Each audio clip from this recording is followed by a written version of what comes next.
Hello everyone, कैसे हैं आप सभी। चलिए क्लास स्टार्ट करते हैं।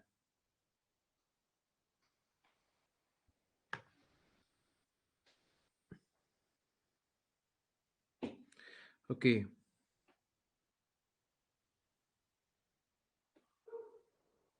एक बार सभी को आने देते हैं। आज क्लासेस में क्या है, हमने थोड़ा सा कुछ स्ट्रैटेजी चेंज करी है। जानना चाहोगे क्या? बताओ।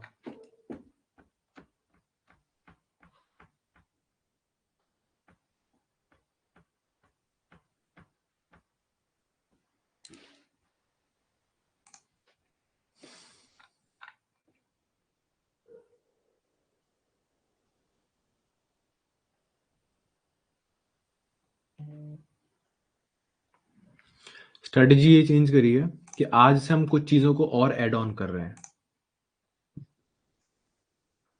Happy new year everyone, happy new year. आज मैं आपको 2024 का पेपर करवाता हूँ। 2024 के पेपर में आपने देखा होगा वो बहुत टफ आया था क्वेश्चन पेपर। मानते हो? स्ट्रैटेजी ये है, मैंने 1 बजे से इसलिए कर दी थी क्योंकि यहाँ पे म्यूजिक लाउड शांत, मतलब म्यूजिक बंद हो गया था। एक्चुअली क्या है ना, भरतपुर एक क्राइम, मतलब ऐसा कहना तो नहीं चाहिए, लेकिन ऐसा गूगल करोगे तो भरतपुर एक क्राइम कैपिटल सिटी है। इतनी खतरनाक जगह, पुलिस कस्टडी में आदमी को गोलियों से उड़ा देते हैं। कोई सड़क पे निकल रहा हो, दबंग बाहुबली टाइप, उसकी गाड़ियों में उसको गोलियों से भून देते हैं। गूगल करोगे तो पता लगेगा। तो यहाँ पे क्या, न्यू ईयर के दिन कल खूब गोलियां वोलियां चली हैं, मजे मजे में। तो इसलिए जब यहाँ पे लाउड म्यूजिक बज रहा था, तो उस मोमेंट पे अगर कोई बेवकूफ होगा जो वहां पे उनको ऐसा थामने के लिए जाएगा। हाँ, क्योंकि बंदूक से निकली एक गोली हमारा पूरा भविष्य तय कर सकती है। ठीक है, तो इसीलिए फिर अब यहाँ पे अभी पुलिस वुलिस आई और फाइनली उनको शांत वांत कराया। मैटर सॉर्ट है अभी। तो इसीलिए क्लास ले सकते थे, तो मैंने सोचा क्यों टाइम खराब करना है। ठीक है ना। Thank you Khushram. तो happy new year everyone. So फिर मुझे लगा कि चलो अभी फाइनली सब शांत हो ही गया, तो 2 घंटे, 2 बजे से 1 बजे से क्लास स्टार्ट करते हैं। 1 घंटा तो एक्स्ट्रा मिलेगा पढ़ने के लिए। तो स्टार्ट करते हैं क्लास, ठीक है। अब देखो, 2024 का पेपर आप सभी लोग मानते हो ना बहुत टफ था। बताओ मुझे। आज मैं क्या ना, थोड़ा आपको स्ट्रेटेजी सिखाता हूँ कि मतलब बेसिकली मेंटली कैसे प्रिपेयर हो जाता है एग्जाम के लिए। देखो, 2024 का पहला पहला क्वेश्चन, मतलब IIT जम 2024 का। तो इस क्वेश्चन को पहले आप पहचानोगे कि क्वेश्चन जाना पहचाना सा लग रहा है क्या। देखो, मैं ओडी के क्वेश्चन बता रहा हूँ, ठीक है। ओडी के किस तरह के क्वेश्चन आते हैं। तो y ऑफ c जो कि जा रहा है r से 0 टू इन्फिनिटी। कहने का मतलब है कि भाई हमारा जो फंक्शन जा रहा है वो पॉजिटिव नंबर पे जाके बैठेगा। ठीक है ना।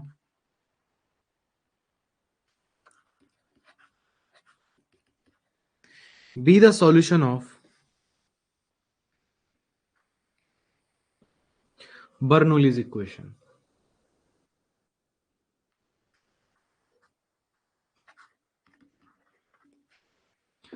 बर्नौली इक्वेशन है ये, dy dx माइनस के y प्लस के y q is equal to 0, such that y of 0 is equal to c। और c एक पॉजिटिव नंबर है। कैसे पता? कि हमारा जो फंक्शन है वो रियल नंबर कुछ भी रखने पे, लाइक जो उसकी कोडोमेन है वो कैसी है, 0 टू इन्फिनिटी, मतलब पॉजिटिव रियल नंबर। ठीक है भाई, मान लिया। देन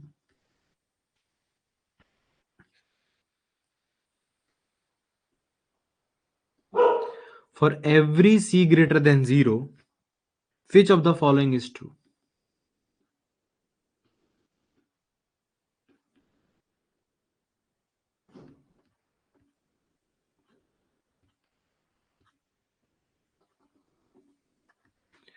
So option A,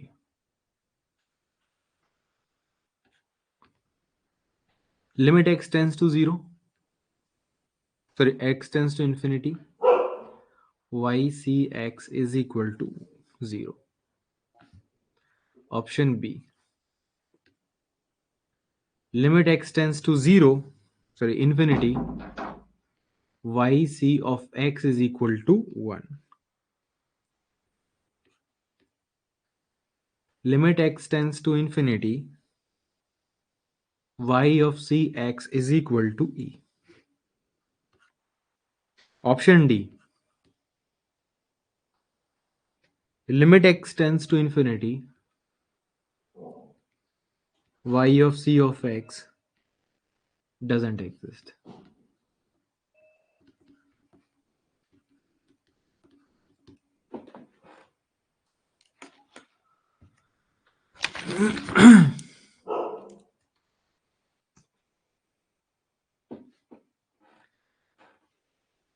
एक मिनट खुशीराम, एक मिनट।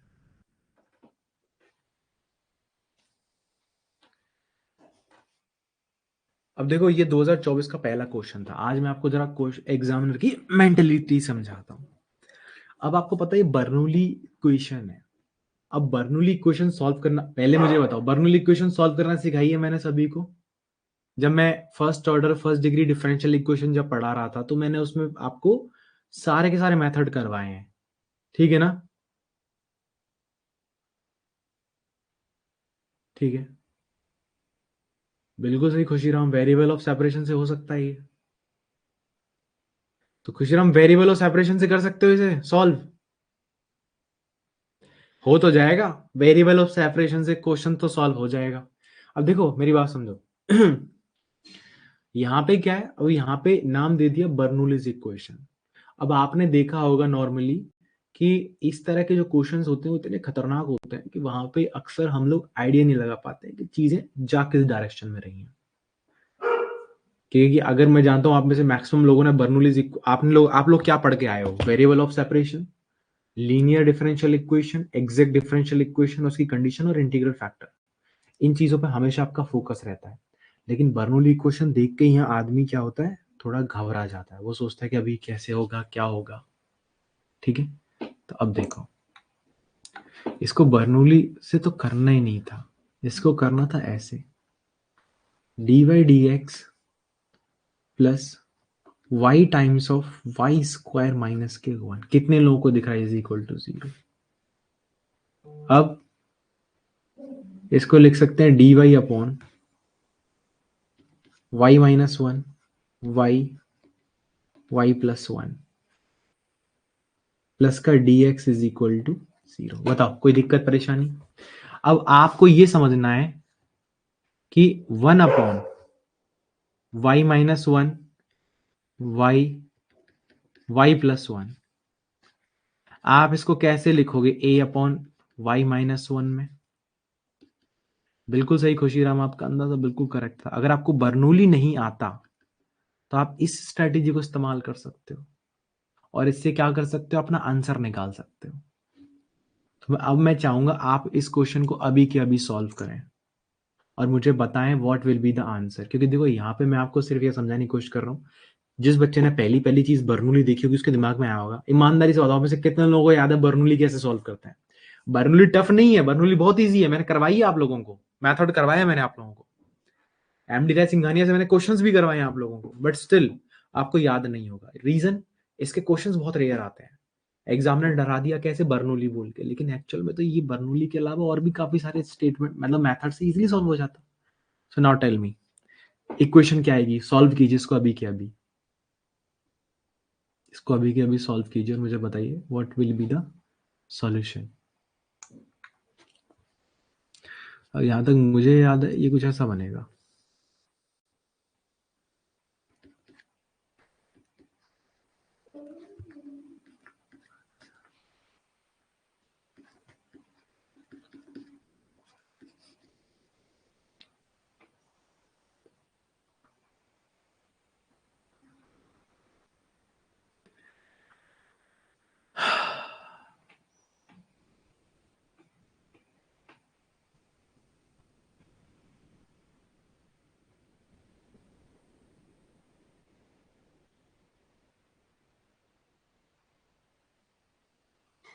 देखो ये सही किया है मैंने।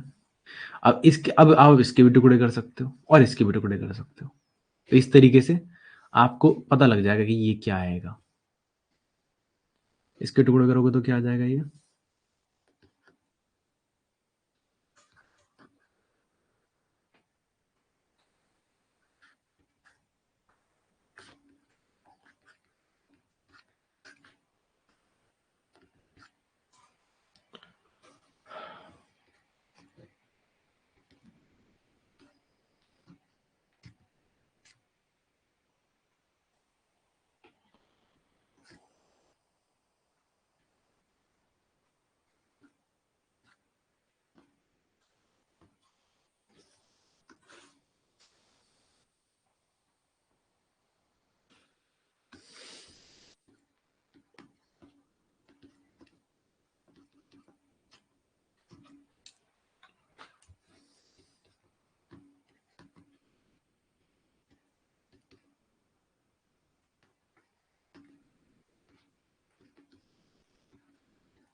तो ये इसके इसके टुकड़े करोगे तो ऐसे बनेगा ये, ठीक है। इसको कर दो dy प्लस के dx इज इक्वल टू 0, तो ये बन जाएगा 1/2 log y माइनस 1 माइनस के 2 log y, इंटीग्रेशन करेंगे ना, plus log y minus 1 plus के x is equal to c। अब ये इस पर 2 लग रहा है, अब इस 2 को जब मैं अब इस 2 का इसमें मल्टीप्लाई करूंगा तो y पे अंडर रूट चढ़ जाएगा, चीजें कॉम्प्लिकेट हो जाएंगी। इस 2 का मल्टीप्लाई इधर कर दो 2x और 2c में, तो ये बन जाएगा log y minus 1 y plus 1 upon y square, क्योंकि इसको ऊपर की तरफ ले जाएंगे और नेगेटिव साइन है तो अपॉन में चला जाएगा, ठीक है, is equal to 2c minus 2x। अब समझदार बालक की तरह अगला स्टेप क्या होना चाहिए हमारा, बताओ, कि वाई स्क्वायर माइनस के 1 upon y square is equal to 2c minus 2x। Clarity है। अब वाई स्क्वायर को इधर की तरफ ले जाओ, माइनस 1 को उधर लेके आओ, तो ये बन जाएगा वाई स्क्वायर माइनस के y square of 2c minus के 2x is equal to 1। Y square is equal to 1 minus 2c के 2x is equal to 1। Y square is equal to 1 upon 1 minus के 2c प्लस के 2x। भाई square घटाओगे तो under root आ जाएगा। किसी को ऐसा लग रहा है कि सर आपको कुछ भी उल्टा सीधा करवा रहे हो यहाँ पे, ये बताओ मेरे को। अरे हाँ, ये तो e की पावर में आ जाएगा, गलती हो गई, गलती हो गई। लॉग हटेगा, e की पावर में आ जाएगा, ये भी e की पावर में आ जाएगा, और यहाँ पे e की पावर में आ जाएगा 2c माइनस के 2x।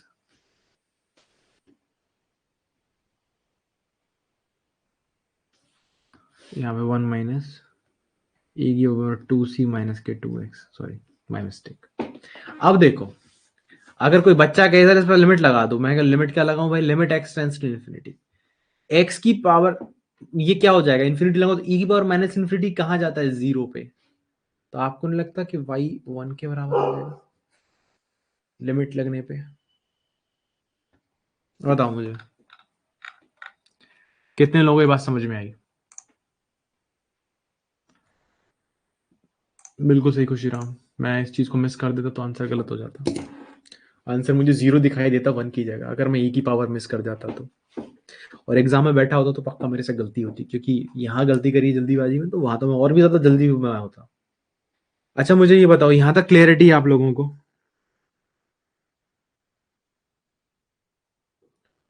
प्लीज मुझे बताइए, क्या यहाँ तक क्लियरिटी है आप लोगों को? भाई यहाँ तक क्लियरिटी है क्या आप लोगों को, ये बताओ मुझे। कहाँ गए सबके सब? प्लीज मुझे बताइए, इस क्वेश्चन में क्लियरिटी है? 2024 का पहला क्वेश्चन था ये, क्वेश्चन कैलकुलेटिव था, ये आज का फर्स्ट क्वेश्चन है निर्वन, जो कि 2024 में जो क्वेश्चंस आए ना, मैं वो बता रहा हूं। अब आप मुझे बताइए, last step, y is equal to आया है, y is equal to under root में 1 अपॉन 1 माइनस e की power 2c minus 2x। x जैसे इंफिनिटी पर जाएगा तो माइनस इंफिनिटी बनेगा ना, e की पावर माइनस इंफिनिटी 0 होती है, तो 1 माइनस 0, 1 अपॉन 1 माइनस 0, तो 1 आ गया ना, अंडर रूट के अंदर 1 रह जाएगा। बताइए प्लीज मुझे आप सभी के सभी बताइए अब इस बात को, क्या ये क्वेश्चन टफ था? बर्नौली का नाम लेके एग्जामिनर ने पहले दिमाग घुमा दिया आपका।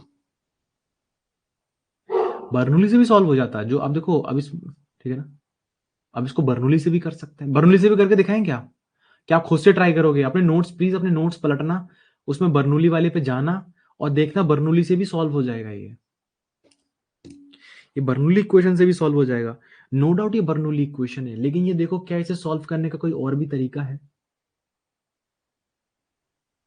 से सॉल्यूशन बर्नौली से ज्यादा इजी हो जाएगा। बिल्कुल सही और मिला, बर्नौली से ज्यादा इजी हो जाएगा, लेकिन डिपेंड करता है आपको बर्नौली याद है या नहीं है। फिर बी जो ज्यादा ए बी सी की वैल्यू से, समझ नहीं पाया खुशीराम क्या कहना चाहते हो आप? ए की वैल्यू ये दिख तो गई यहाँ पे। ए की वैल्यू कितनी आई? ए की वैल्यू 1/2 आई। बी की वैल्यू -1 आई। देखो 1/2 के अंदर की तरफ मल्टीप्लाई करोगे, ए की वैल्यू कितनी आएगी? 1/2। बी की वैल्यू आएगी -1। सी की वैल्यू आएगी 1/2। खत्म। मतलब एक तरीके से हमने क्या किया, देखो यही तो किया है, ये मुझे वैल्यू मिल गई, मैंने dy/dx कर दिया, लगा दिया, हो गया सॉल्व। खुशीराम कहीं दिक्कत आ रही है तो बताओ। बिल्कुल सही उर्मिला, उसमें जल्दी क्वेश्चन आ जाएगा, लेकिन उर्मिला वो सिर्फ तभी है जब आपको बर्नौली इक्वेशन सॉल्व करना आता हो। अब उर्मिला देखो, आपने चीजों को बहुत मद्देनजर और अच्छे से पढ़ा है, रिवीजन भी अच्छे से किया है, अब बर्नौली इक्वेशन को प्रॉपर लगा पाए। लेकिन मैं गारंटी से कह सकता हूं 100 में से 90 बच्चे ऐसे होंगे जिनको बर्नौली इक्वेशन की हवा भी नहीं लग रही होगी, उनके लिए यह मेथड था। और बाकी जो बच्चे बर्नौली से करेंगे उनका होमवर्क है ये बर्नौली से करना है सेम क्वेश्चन को। अब थोड़ा आगे बढ़ते हैं, नेक्स्ट क्वेश्चन पे चलें। बताइए, नेक्स्ट क्वेश्चन पे चलें। नेक्स्ट क्वेश्चन है, चलो नेक्स्ट क्वेश्चन पे चलते हैं, ठीक है? नेक्स्ट क्वेश्चन और भी मजेदार है। मैं नेक्स्ट क्वेश्चन चाहूंगा, थर्ड क्वेश्चन देखो कितना इजी क्वेश्चन है ये।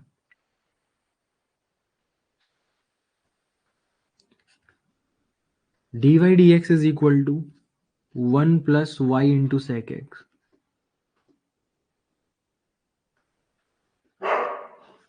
For x belongs to -k π/2, π/2, that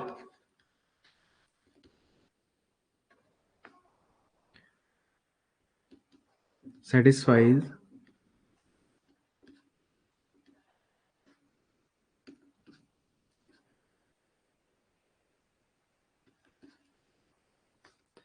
then the value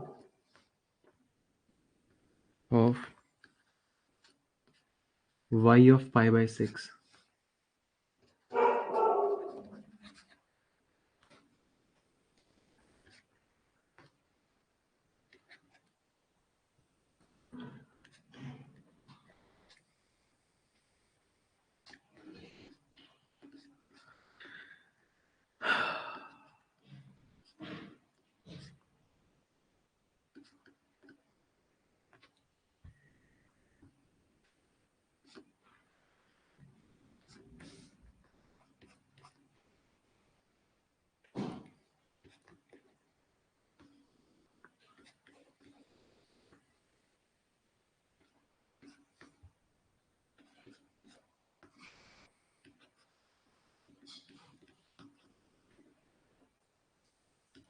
please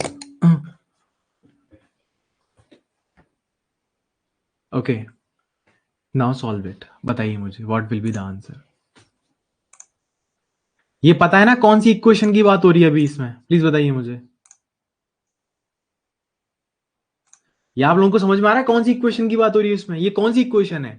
dy/dx is equal to 1 + y sec x। It is linear differential equation. Now solve it. आज 3 घंटे class, आज 2024 में जितने भी इस तरह के एग्जाम क्वेश्चंस आए ना, सारे के सारे मैं आपको दिखाऊंगा। आप देखोगे कि ये फ्री के नंबर थे, ये लिटरली फ्री के नंबर थे।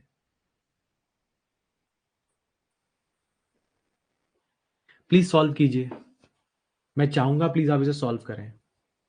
इसका इंटीग्रेटिंग फैक्टर निकालने में कोई बच्चा अगर परेशान हो रहा हो, कोई जूझ रहा हो तो बताना मुझे।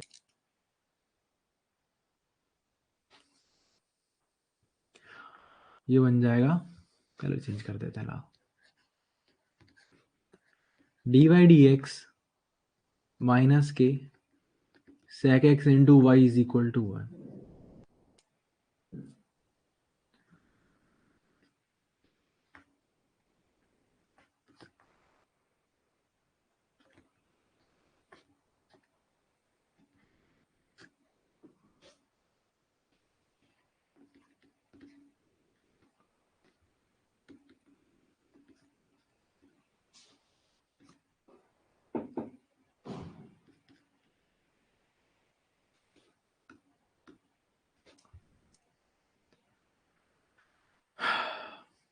So integrating factor is equal to e की power sin of integration minus के sec x into dx. Please solve कीजिए और बताइए मुझे।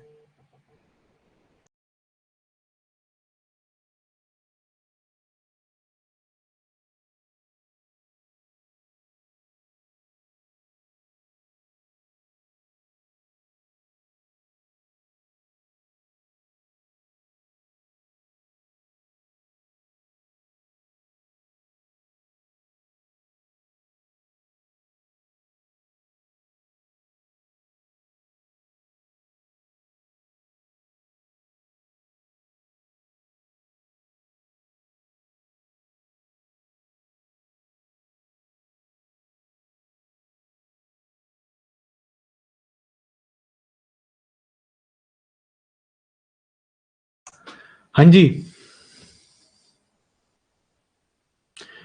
तुक्का उक्का नहीं मारना है। आप लोगों ने सॉल्व किया ये? क्या निकल के आया? पहले मुझे सॉल्यूशन तो बताओ, सॉल्यूशन क्या निकल के आया? अब यहाँ पे नम्रता ने आंसर ए दे दिया है, खुशीराम ने आंसर ए बोल दिया, अनिर्बन ने भी बोल दिया ऑप्शन ए। सॉल्व किया है ना proper? This is simple linear differential equation. क्या इसको सॉल्व कराने की जरूरत है क्लास में? आपको इंटीग्रेटिंग फैक्टर मिल जाएगा। मुझे जरा बताना minus sec x d x का क्या निकल के आया? चलो रेज हैंड पे, खुशीराम चलो रेज हैंड पे और इसको सॉल्व करो। खुशीराम जरा रेज हैंड पे आओ जरा, और इस क्वेश्चन को जरा मुझे बताओ कैसे कैसे सॉल्व किया। मुझे थोड़ी तसल्ली होनी चाहिए ना। वैसे तो मैं जानता हूँ बहुत बहुत बहुत छोटा क्वेश्चन है, बहुत छोटा क्वेश्चन है ये, लेकिन फिर भी मैं थोड़ा सा इसको अपने हिसाब से देख लूं। हाँ खुशीराम, इंटीग्रेटिंग फैक्टर क्या निकाला आपने? सर इससे इंटीग्रेटिंग फैक्टर आ जाएगा cos x अपॉन में 1 प्लस sin x। cos मैं x अपॉन में 1 प्लस sin x। अपॉन में 1 प्लस साइन एक्स, ये आपका इंटीग्रेटिंग फैक्टर आया ऐसा? हाँ अब इसको लेकिन sec x इंटीग्रेशन होता है log sec x plus tan x। इसको सोल्व कर लिया मैंने कंप्लीट। मैं समझ नहीं पाया इसका। y इज इक्वल टू क्या निकल के आया आपने? इंटीग्रेटिंग फैक्टर क्या निकल के आया? y इंटू y इंटू में 1 अपॉन में sec x प्लस में tan x आगे। इज इक्वल टू में हाँ, इंटीग्रेट इंटीग्रेशन का निशान और p इंटीग्रेशन का निशान 1 इंटू, और ये qx की वैल्यू 1 है यहाँ पे 1 हाँ प्लस ये में दे sec दो, tan x sec x plus ten x into into d dx x plus c. Plus c direct और बताओ मुझे इसको क्या सॉल्व किया तुमने इसको? यहाँ पे आ जाएगा sir log 1 plus sin x log 1 plus, sin x क्योंकि ऊपर प्लस cos x आया और नीचे 1 प्लस साइन एक्स आया, ठीक है, प्लस के प्लस सी। यहाँ पे क्या आ गया? y into 1 upon, sec x plus tan x। इसका क्रॉस मल्टीप्लाई कर दिया होगा। Yes sir. नहीं सर मैंने वैसे फिर पहले ही सोल्व किया इसको। फिर आपने जीरो की वैल्यू रख के देखी होगी, तो आपको सी मिल गया होगा एक्स और वाई की value at the same time zero रखने पे। यस सर जीरो और वो वहाँ पे कंडीशन पुट कर देंगे ये वाली। तो वाई की वैल्यू क्या जीरो निकल के आई होगी फिर? Yes sir. सी की वैल्यू जीरो निकल के आई होगी फिर। सी की वैल्यू जीरो फिर सर यहाँ पे एक ये वैल्यू पुट कर देंगे पाई बाय 6 पे हाँ, जब 30 सी पे। की वैल्यू जीरो पता लग गई तो सी को उड़ा दिया यहाँ से, और फिर इसी में डायरेक्ट क्या किया, क्या वैल्यू पुट कर दी? पाई एक्स पाई की बाय वैल्यू पाई 6। बाय 6, और वाई की जो वैल्यू आई आपने उसको पकड़ लिया, यही ना? Yes sir. Okay okay okay, ठीक है। ये 2024 का पेपर था। किसी को टफ लगा ये? देखो ओडी के 2 क्वेश्चन अभी तक गए हैं, क्या ये किसी को टफ लगे? प्लीज बताइए मुझे। मैंने अभी तक आपको ऑर्थोगोनल ट्रेजेक्ट्री वाला क्वेश्चन वैसे करा तो दिया है। ऑर्थोगोनल ट्रेजेक्ट्री याद है ना सभी को? dy dx हटा के माइनस के dx dy रखते थे और कांस्टेंट टर्म की वैल्यू रखते थे। चलो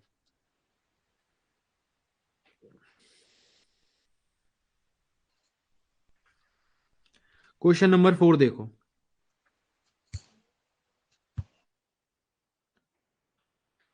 late f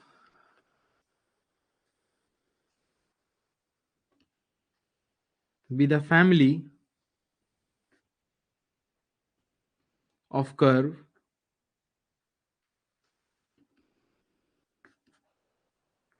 given by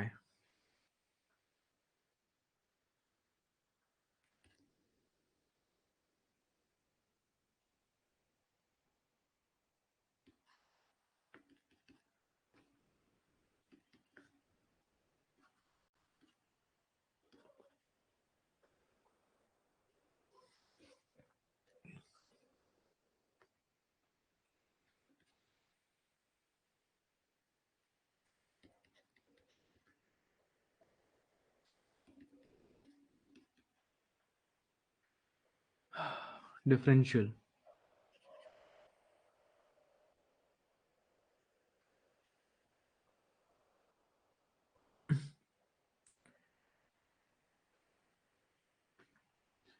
equation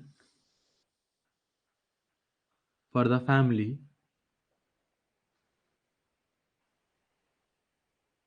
of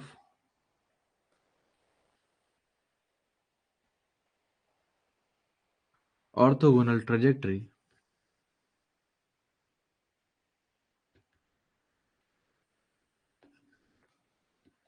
of f is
okay.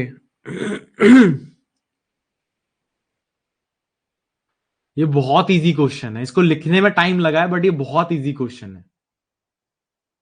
ये बहुत हद से ज्यादा इजी क्वेश्चन है। इस क्वेश्चन को लिखने में टाइम लगा है। देखो करना क्या है इसमें, इसमें आपको ऑर्थोगोनल ट्रेजेक्ट्री पता करनी है। तो क्या करते हैं हम, dy dx की जगह क्या रखेंगे बताओ? आप option A B C D को मत देखो, मेन उस पे जाओ।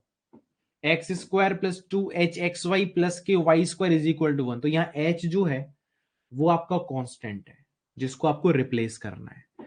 ये बात कितने बच्चे सहमत है मेरी इस बात से, बताओ मुझे भाई, कितने लोग इस बात से सहमत हैं? कुछ तो बोलो। तो अब यहां से निकालोगे dy dx। प्लीज इसको सॉल्व कीजिए, इसको सॉल्व कीजिए, फिर मैं सॉल्व करवा दूंगा।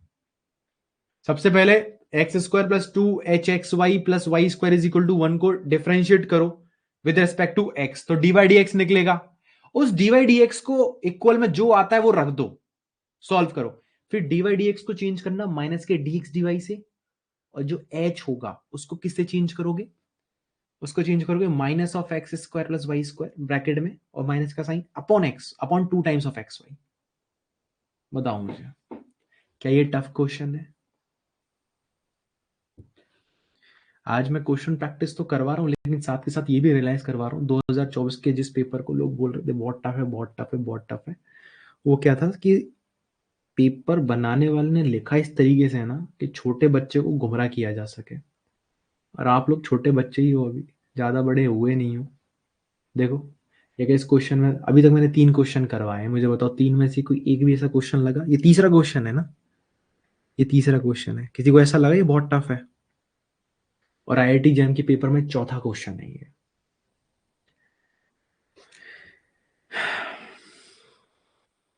प्लीज मुझे बताइए, मुझे मेरे सवाल का जवाब चाहिए।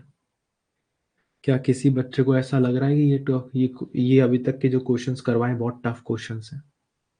आईआईटी जैम 2024 के पेपर के वो हैं, ये क्वेश्चंस हैं। अगले क्वेश्चन पे चलें।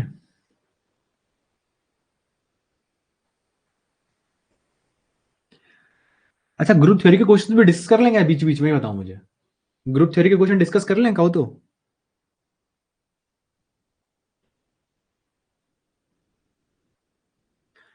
एक क्वेश्चन दो ग्रुप थ्योरी का। चलो एक ग्रुप थ्योरी का क्वेश्चन देता हूँ, चलते फिरते। मुझे एक क्वेश्चन देखा,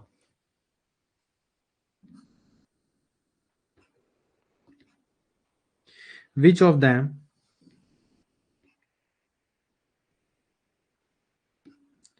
can be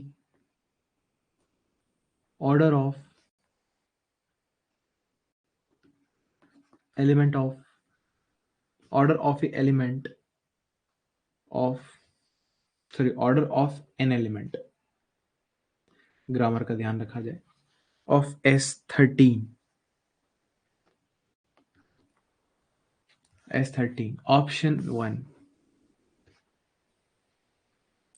42, option B 35, option C 27, option D 60। Solve करो।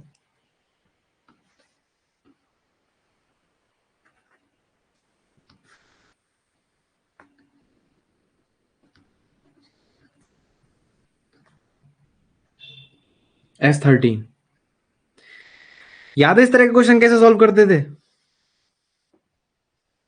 मतलब मैंने सुना था पेपर बहुत टफ आया था, लेकिन मुझे सच में इतने इजी इजी क्वेश्चन दिख रहे हैं ना यहाँ पे, मैं ये समझ ही नहीं पा रहा हूँ टफ क्या था इस क्वेश्चन पेपर में। आपको याद है मैं कह रहा था कम से कम 40 नंबर फ्री के, 40 नंबर फ्री के होते हैं, 40 नंबर फ्री के होते हैं। ये अभी 4 क्वेश्चन करवा दिए, बिल्कुल इजी इजी, बिल्कुल इजी इजी थे ये। एक और क्वेश्चन है, बिल्कुल फ्री का नंबर है।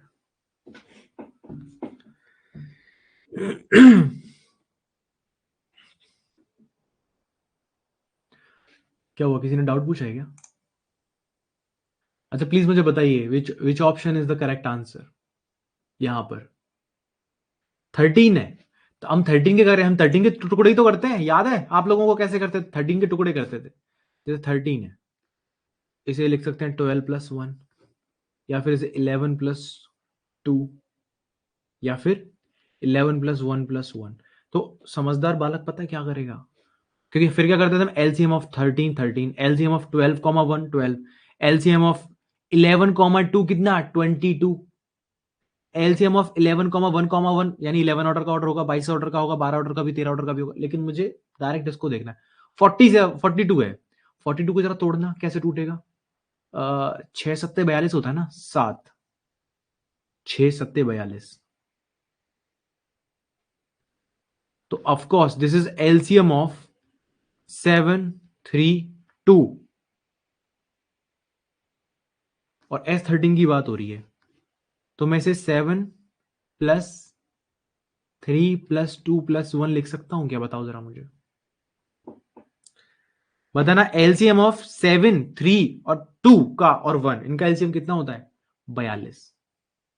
Option A can be correct. 35, 7 पंजे 35।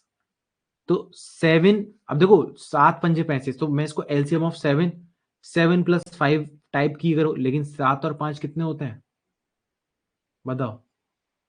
7 और 5 होते हैं 12। एक मिनट रुको, इसके कितने आंसर करेक्ट होंगे?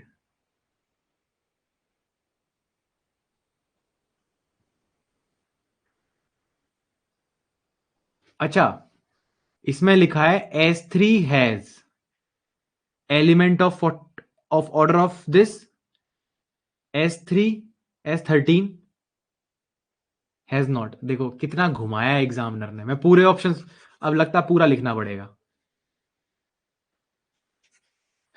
एग्जामिनर ने, मैंने जस्ट अभी पूरी स्टेटमेंट पढ़ी ना। छोड़ो, मैं इसको ऐसी करवा रहा हूं। 42, 42 भाई, 42 में पॉसिबल है 7 + 3 + 2 + 1 पॉसिबल है। इसमें 7 + 5 + 1 पॉसिबल है। 7 और 5 12 और 1 13। 13 के भाई इस तरीके से टुकड़े किए जा सकते हैं, 35 आ जाए। अब है 27। 27 को कैसे तोड़ूंगा? 9 या 27। देखो 42 ऑर्डर का एलिमेंट पॉसिबल है, 35 ऑर्डर का एलिमेंट पॉसिबल है। फिर आती है बात 27 की, के पास 27 ऑर्डर का एलिमेंट। 27 कितना होता है? 9 या 27 होता है। तो 9 × 3। तो चलो अगर मैं 9 और 3 को पकड़ लूं, तो इनका एलसीएम, 9 और 3 का एलसीएम कितना होता है? 9 और 3 12 और 1, एलसीएम तो 9 ही रह जाएगा। ये नहीं हो पाएगा। Option C is incorrect. मतलब आप 13 के कितने भी तरीके से टुकड़े कर लो, जैसे मुझे पता है 27 को कैसे तोड़ सकता हूँ। 27 कैन बी रिटन एज 9 × 3, लेकिन 9 और 3 का एलसीएम लूंगा तो 9 नहीं आएगा भाई। इसका मतलब ये धोखा दे जाएगा, या फिर इसके और टुकड़े कर करके देख लो। बेस्ट पॉसिबल यही तरीका हो रहा है। फिर कोई कैसे इसको 3 × 3 × 3 भी तो लिख सकते हैं। मैंने कहा लेकिन भाई साहब 27 को 3 × 3 × 3 लिख दोगे, ठीक है, × 1 लिख दो। अब आप देख रहे हो 3 और 3 6 और 3 9, इस तरीके से आप इसको लिख दो 3 + 3 + 3 + 3 + 1, तो ये 13 बन रहा है। लेकिन इसका एलसीएम लोगे, एलसीएम ऑफ 3, 3, 3, 3, 1 3 हो जाएगा। एलसीएम लेने पर 27 नहीं आ रहा ना, और फिर आती है 60 की। 12 पंजे 60। तो मैं देख रहा हूं भाई, चलो 12 पंजे 60। अब मुझे पता है 12 और 5 का एलसीएम कितना होता है। मुझे पता है भाई 12 और 5 का जो एलसीएम है वो 60 निकल के आता है, लेकिन 12 और 5 तो 17 होते हैं ना। मुझे तो 13 कैसे टुकड़े करने चाहिए थे, तो 60 भी पॉसिबल नहीं है। कितने लोगों की बात समझ में आ रही है? Only option A and B is the correct answer.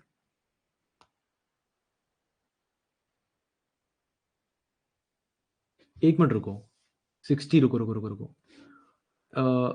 5 × 4 × 3, इसका एलसीएम कितना आ रहा है?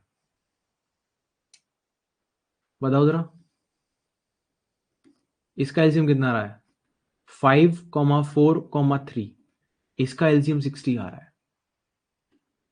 तो यानी कि अगर मैं इसको तोड़ू, 5 + 4 + 3 कितने हो गए टोटल? ये टोटल हो गए कितने?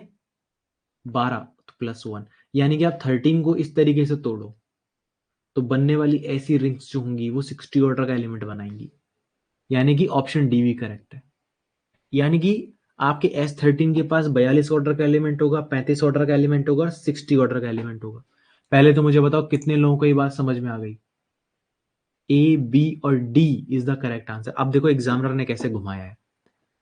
नहीं, ग्रुप थ्योरी क्वेश्चन सिर्फ बता रहा हूँ। एक्चुअली क्या है, आज मेरा ऐसी मन करके आ गया कि मैं तो ओडी के क्वेश्चंस करवा रहा था, और मैं हमेशा एक स्टेटमेंट बोलता हूँ आप लोगों से कि 40 नंबर फ्री के होते हैं। तो ऑब्वियस सी बात है ना, मेरा धर्म बनता है ना, मैं वो 40 नंबर आपको दिखाऊं कि कौन कौन से फ्री के नंबर है। मानते हो या नहीं बताओ? अरे बोलो भाई। मेरा धर्म है ना, मैं उस चीज को बताऊं कि हाँ भाई 40 नंबर फ्री के होते हैं। तो 40 नंबर आप पूछोगे कौन कौन से? 2024 के पेपर में दिखाएंगे आपको। आज 2024 का पेपर चलने दें, ठीक है ना। तो ये फ्री का नंबर था। अब देखो, अब मैं आपको बताना चाहता हूं, एग्जामिनर ने इस क्वेश्चन को, ये आईआईटी जैम के पेपर में क्वेश्चन नंबर 7 है। एग्जामिनर ने कैसे दिया है इसको? एग्जामिनर ने फर्स्ट एग्जाम्पल देखो, फर्स्ट स्टेटमेंट दिया है S3 has an element of 42। S3 के पास 42 का एलिमेंट है, option A is correct. B option कैसा दिया, देखो देखो बी ऑप्शन दिया है कि S13 has no element of order 35। जो ऑप्शन बी है उसमें स्टेटमेंट दिया है ऑप्शन कि S13 has no element of order 35, ये रॉन्ग हो गया ना, तो ऑप्शन बी कैंसिल था वहां पे। अब 2024 का पेपर उठा के देखोगे। ऑप्शन सी दिया है S3 has an element of order 27। S3 के पास 27 ऑर्डर का एलिमेंट है, तो ऑप्शन सी भी इनकरेक्ट। और इसमें ऑप्शन डी दिया है कि S3 has no element of order 60, जो कि स्टेटमेंट रॉन्ग है, क्योंकि S3 के पास तो 60 ऑर्डर का एलिमेंट होता है। तो जब आप एग्जाम पेपर में जाकर देखोगे ना, तो only option A is correct. क्यों? ऑप्शन बी और डी के साथ पता है क्या जोड़ दिया है कि S3 has no element of order 35, S3 has no element of order 60, और ऑप्शन सी में दे दिया और S3 has an element of order 27। कितने बच्चों को समझ में आ रहा है कि यहाँ पे स्टेटमेंट में घुमाया है, सिर्फ और सिर्फ लैंग्वेज में घुमाया है। एक आसान सा क्वेश्चन और फिर उसके बाद मैं ओडी के क्वेश्चंस करवाऊंगा, ठीक है? एक आसान सा क्वेश्चन और। Which of the following is true? Option A, देखो कितना इजी क्वेश्चन है। U5 आइसोमॉर्फिक U8, ये क्वेश्चन नंबर 6 है, ये क्वेश्चन नंबर 7 था। Option B, U10 is isomorphic to U12, U8 is isomorphic to U10, और option D U8 is isomorphic to U12। कितने बच्चों को याद है? मैंने आपको UN को कन्वर्ट करना सिखाया था ना, कि आप UN को ZM क्रॉस ZN में कैसे कन्वर्ट करते हैं। ऑप्शन क्वेश्चन नंबर 6 सही है, मुझे बताओ। आई प्रॉमिस इसके बाद मैं सीधा ओडी के क्वेश्चंस करवाऊंगा। मैं सिर्फ फ्री के नंबर दिखा रहा था, लेकिन मुझे ऐसा लग रहा है कि शायद कई चीजें किसी को डिमोटिवेट तो नहीं कर रही ना। सर ग्रुप थ्योरी तो पढ़ी भी नहीं थी, रिवीजन भी नहीं किया, आप तो क्वेश्चन पे क्वेश्चन करवा रहे हो, ऐसा कैसे? ठीक है ना?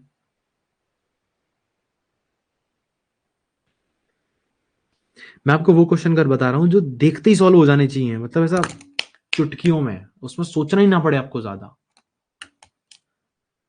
प्लीज मुझे बताइए, विच option is the correct answer? U8 किसका आइसोमॉर्फिक होगा, मुझे बताओ। ऑप्शन डी, कितना इजी लग रहा है ना। अच्छा मुझे बताओ, ऑप्शन सी करेक्ट क्यों नहीं था? ऑप्शन जो डी है, option D is isomorphic to Z5, है ना? सबसे पहले तो इनके ऑर्डर ही मैच कर करके देख लो आप कि U5 का ऑर्डर कितना है। पता है ना कैसे? UN का ऑर्डर कितना होता था? 5n is the order of UN। Option D. Sir हमें अपने प्रिपरेशन कैसा है यहाँ?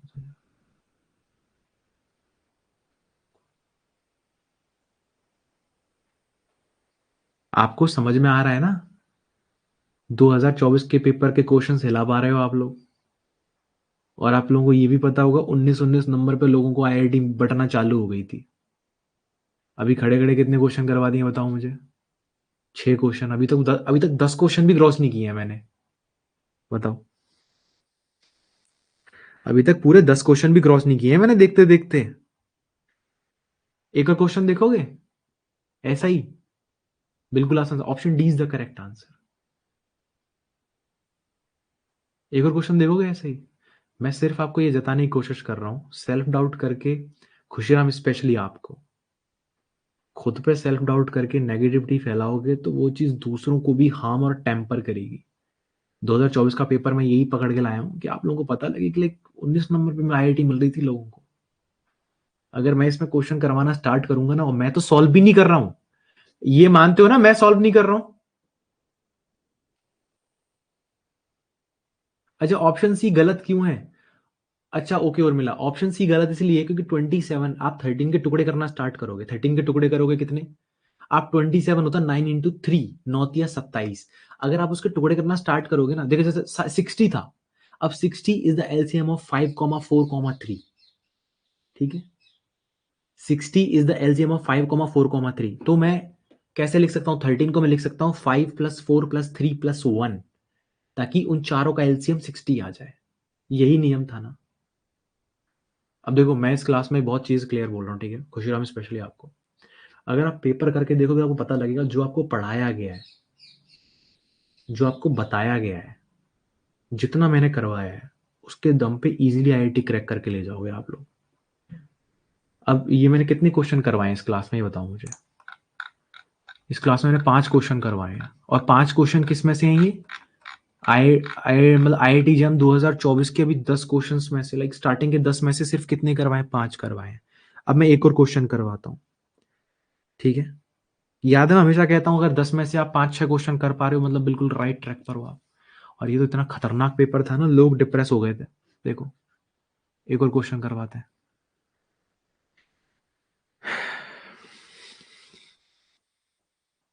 चलो क्वेश्चन नंबर 8 आप लोग खुद से ट्राई करना। मुझे ऐसा लगता है कि शायद मैं थोड़ा गलत ट्रैक पर निकल रहा हूँ अभी, मुझे ओडी पे फोकस रहना चाहिए आई थिंक, ठीक है। मुझे जस्ट अभी अभी थोड़ा सेल्फ रिलाइजमेंट हो, मुझे ओडी पे फोकस रहना चाहिए। तो मैं ओडी के क्वेश्चंस करवा रहा था, मैं कहाँ पड़ गया इन चीज़ों में। चलो मैं आगे बढ़ता हूँ, मैं ओडी के क्वेश्चंस पे जाता हूँ।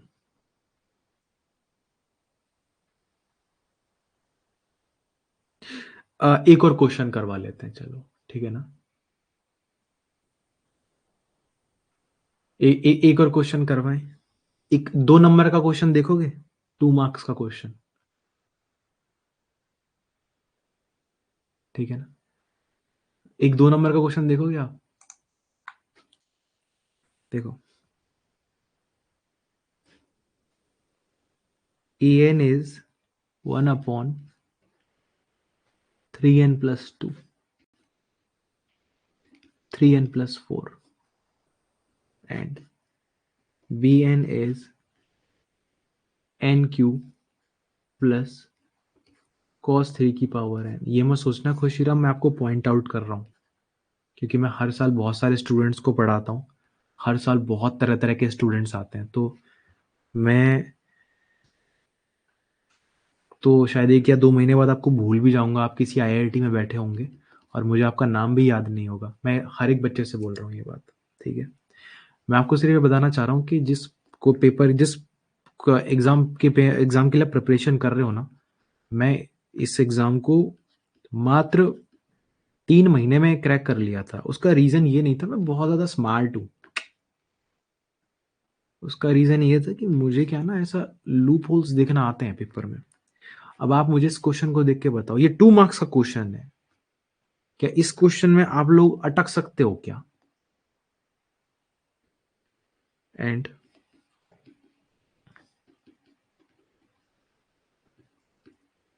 एन की वैल्यू 1 से इंफिनिटी में लिख नहीं रहा हूं, लेकिन आप मान लेना अपने आप।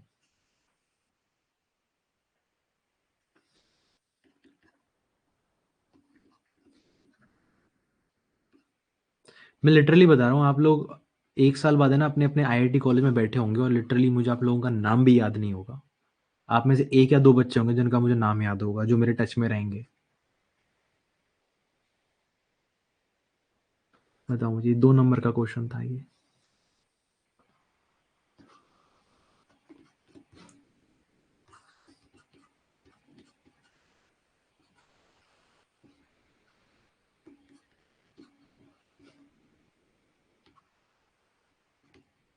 प्लीज इस क्वेश्चन को सॉल्व कीजिए and just let me know. क्या लगता है? 2 नंबर का क्वेश्चन है ये। विच option is the correct answer? बताइए मुझे।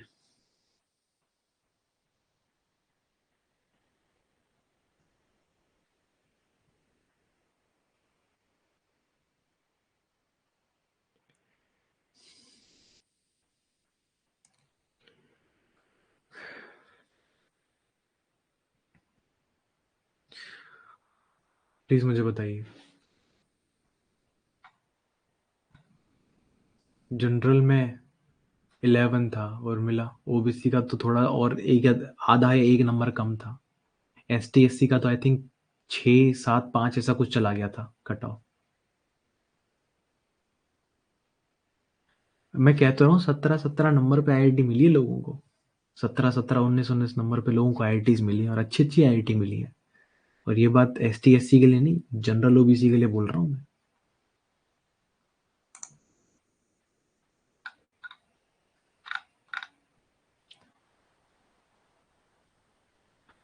मुझे बताओ, बोथ कन्वर्जेंट।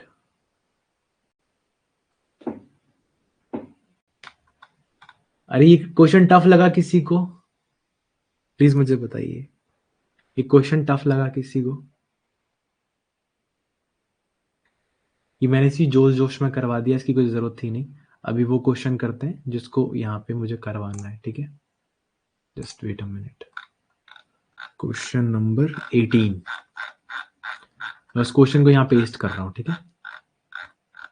और आप उस क्वेश्चन को समझने की कोशिश करेंगे। एग्जामिनर ने क्वेश्चन बहुत इजी दिया है, सिर्फ और सिर्फ उसने आपको लैंग्वेज में घुमाने की कोशिश करी है।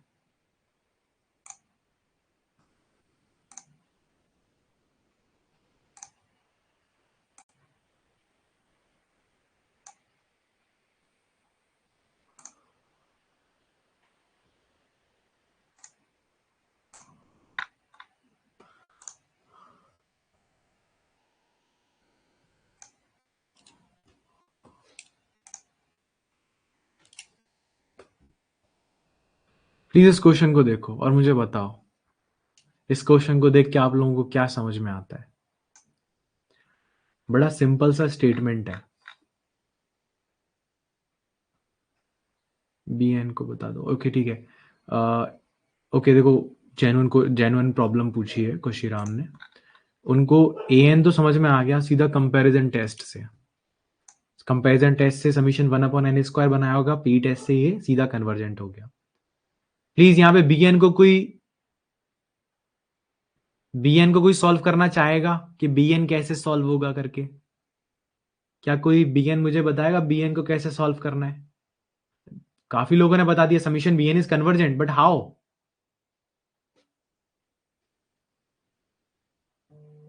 अरे यहाँ पे एक तरफ कन्वर्जेंट एक तरफ डाइवर्जेंट लिखो। This is divergent, this is convergent. हाँ मुझे बताइए प्लीज। AN तो सीधा सीधा समझ में आ गया होगा आप लोगों को। तो मैं लिटरली चाहूंगा यहाँ पे कोई ऐसा है जो कि मुझे प्रॉपरली बताए समीशन BN कन्वर्जेंट क्यों है, कैसे है।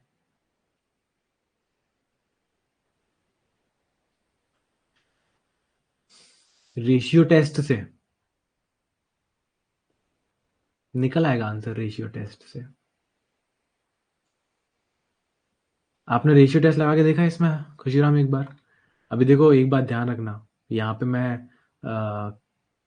ठीक है, यहाँ पे प्रॉपरली डाउट ना आए तो पूछो, बिल्कुल पूछो, मन की मन में मत रखना। मुझे बताइए, समीशन BN में रेशियो टेस्ट लग सकता है क्या? लैपेटल रूल लगा सकते हैं आराम से, ये 0 पे चला जाएगा। बिल्कुल लैपेटल ये 0 पे चला जाएगा, तो by necessary condition that will be convergent. But apart from that आप इसमें रेशियो टेस्ट लगा सकते हैं। रेशियो टेस्ट लगाने से एक बार में इसका क्वेश्चन का सॉल्व हो जाएगा ये, बिना किसी दिक्कत परेशानी के। खैर अभी क्वेश्चन है ये,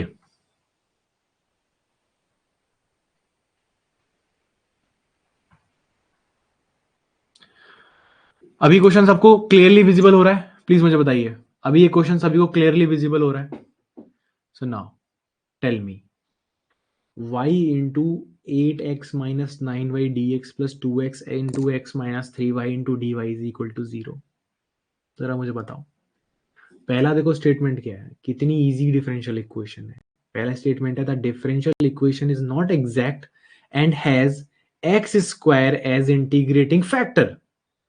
ऑप्शन ए कहना चाहता है कि आप चेक करो ये एग्जैक्ट नहीं है, और अगर एग्जैक्ट नहीं है तो x square is integrating factor. क्या ऑप्शन ए करेक्ट है तो ठीक है, नहीं है तो अगले पे चलते हैं।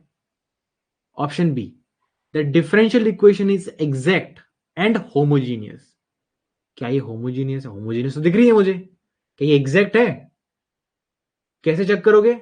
जो dx के साथ है उसका y के रेस्पेक्ट में पार्शियल डेरिवेटिव, और जो dy के साथ है उसका x के रेस्पेक्ट में पार्शियल डेरिवेटिव, दोनों को इक्वल करके देख लो, आपको आपका आंसर मिल जाएगा। Option C, the differential equation is not exact and does not, अब देखो सी कहता है कि this does not exact and does not have x square as an integrating factor. Option C भी क्रॉस चेक किया जा सकता है। Option D, the differential equation is not homogeneous, ये तो गलत हो गया, इक्वेशन तो होमोजीनियस दिख रही है मुझे दूर से, ऑप्शन डी तो यही गलत। अब आप मुझे बताओ, क्या इस क्वेश्चन को सॉल्व करना कोई बड़ी चीज थी?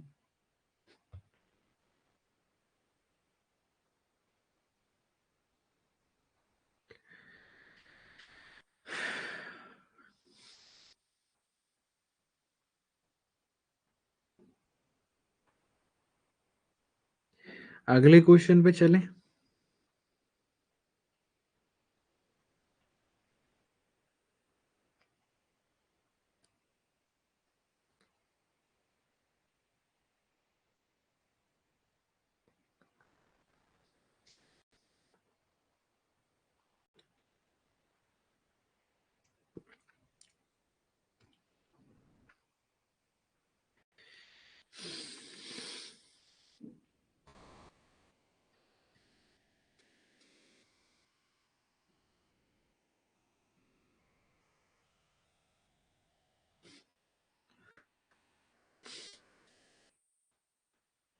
मुझे ओडी के क्वेश्चंस देखने दो। मुझे ऐसा लगता है हर बार आपको क्वेश्चन कराते कराते मैं थोड़ा लाइन से पार उतर जाता हूँ। मैं ओडी करवा रहा हूँ ना, ये ओडी के क्वेश्चंस, इसलिए ओडी पे वापस आता हूँ मैं। Option C is the correct answer. इसका मतलब आपने देखा होगा ये डिफरेंशियल इक्वेशन एग्जैक्ट बन रही है नहीं बन रही है? सर मेरा क्यों क्यों आ रहा है? ऑप्शन ए और सी में तो जमीन आसमान का अंतर है, एग्जैक्ट तो नहीं है। एक्स स्क्वायर का मल्टीप्लाई करो ऋषि, एक काम करो, एक्स स्क्वायर का देखो, ये एग्जैक्ट तो नहीं है डिफरेंशियल इक्वेशन, ओके, और होमोजीनियस है, तो बी और डी तो दूर से कैंसिल। फिर बात आती है ए और सी की। ए और सी में सिर्फ डिफरेंस इतना है कि x square is integrating factor और नॉट। एक्स स्क्वायर का मल्टीप्लाई करो एंड दोबारा चेक करो ये एग्जैक्ट बन रही है कि नहीं बन रही है। एक्स स्क्वायर का मल्टीप्लाई करने पे एग्जैक्ट बन रही है क्या ये? प्लीज आप सभी के सभी क्रॉस चेक कीजिए। ऐसा हवा में मत मारो, क्योंकि आंसर तो मुझे भी नहीं पता है, मैं रटके नहीं आया हूं, ये तो रैंडमली मैंने क्वेश्चन करवा दिए हैं आपको। क्या एक्स स्क्वायर का मल्टीप्लाई करने पे ये क्वेश्चन एग्जैक्ट बन रही है क्या? तो ये सी आंसर कौन कर रहा था? ऑप्शन ठीक से नहीं दिखा सर। किसने ऑप्शन ऑप्शन सी लगा दिया? उर्मिला, अनिर्बन, सृजल, क्या कर रहे हो आप लोग? खुशीराम भाई, इतना कैसे बवाल कर सकते हो आप लोग? अभी दिख रहा है सभी को ठीक से? अभी भी कह रहा हूं, एग्जाम पेपर में अपने आंख और कान बिल्कुल सतर्क रखना, ठीक है? ऐसी गलतियों की माफी नहीं होती है, सजा होती है, सीधा सिलेक्शन से बाहर, ठीक है? डिमोटिवेट नहीं कर रहा हूं, हकीकत बता रहा हूं, तो इसलिए थोड़ा अलर्ट रहिए, ऐसी गलतियां नहीं होगी दोबारा। Option A is the correct answer. मुझे चेक करने तो, मुझे भरोसा नहीं है आप लोगों पे।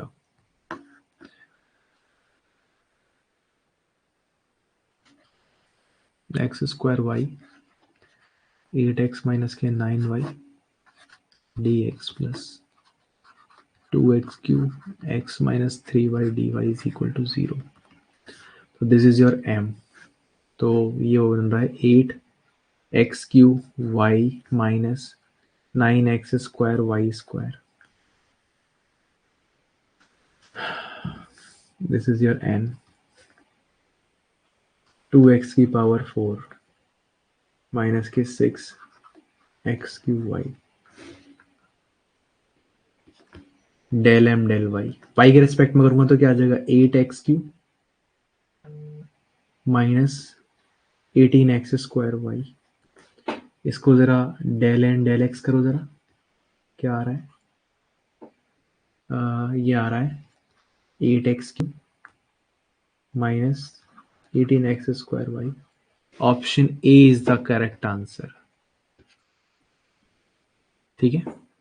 8x cube minus 18x square y आ रहा है। अब नेक्स्ट क्वेश्चन पे आ जाते हैं जरा। नेक्स्ट क्वेश्चन है क्वेश्चन नंबर 23। मैं सिर्फ आपको ये बताने की कोशिश कर रहा हूं एग्जाम पेपर बहुत इजी आने वाला है। जिस तरीके से आप लोगों ने प्रिपरेशन करी है ना, एग्जाम सच में इजी आएगा। और एक और बात याद रखना, एग्जाम में कुछ क्वेश्चंस टॉपर्स के लिए रखे जाते हैं, तो अगर वो क्वेश्चंस आपसे नहीं हो रहे हैं तो दिल पे मत लेना एकदम से कि सर मेरे पे क्वेश्चन सॉल्व नहीं हो रहा है। भाई 100 में से 100 नंबर तो किसी के नहीं आते हैं। आप खुद के कैसे सोच सकते हो? ये कुछ क्वेश्चंस रखे जाते हैं टॉपर्स के लिए। तो अब मेरी ऐसी आदत नहीं है कि लाइक हमसे नहीं होगा तो ठीक है भाई, मेहनत करिए, इसका मतलब ये थोड़ी है कुछ भी उम्मीद कर लेंगे। मैं तो कह रहा हूँ कोई सी भी आईआईटी बनाए, टफ होगा तो सबके लिए होगा, इजी होगा तो आपके लिए भी होगा। मैं कहता हूँ नेक्स्ट ईयर आप लोग, आपका कॉलेज मिल चुका होगा, आप लोग अपनी अपनी आईआईटीज में पहुंच चुके होंगे, उसके बाद आप लोग अपने रास्ते, मैं मेरे रास्ते। ठीक है, इस क्वेश्चन को सॉल्व करो। ये कौन सी इक्वेशन है बताओ पहले तो मुझे, ये कौन सी इक्वेशन है? प्लीज मुझे बताइए, पहले तो मुझे बताओ कौन सी डिफरेंशियल इक्वेशन है ये। Question number 23।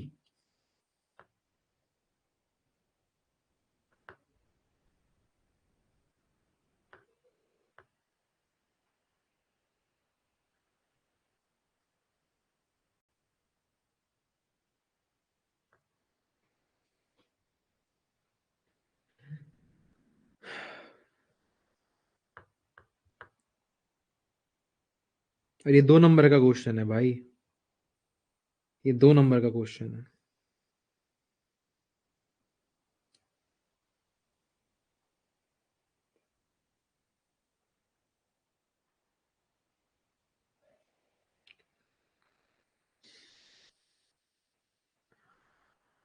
Linear differential equation है, वेरी गुड। चलो इतना तो पहचान लिया आप लोगों ने। अब जरा मुझे ये भी बता दो कि कौन सा ऑप्शन, देखो ऑप्शन तक पहुंचने के लिए पहले इसके आंसर तक पहुंचो। इसमें इंटीग्रेटिंग फैक्टर क्या आएगा बताओ मुझे? ई की पावर 2x। मानते हो? अबे कुछ तो बोलो, हाँ ना हूं। Integrating factor is 2x। अब कैसे सॉल्व करोगे? y into 2x is equal to sign of integration e की power 2x into 1/1 plus x square into dx plus के c।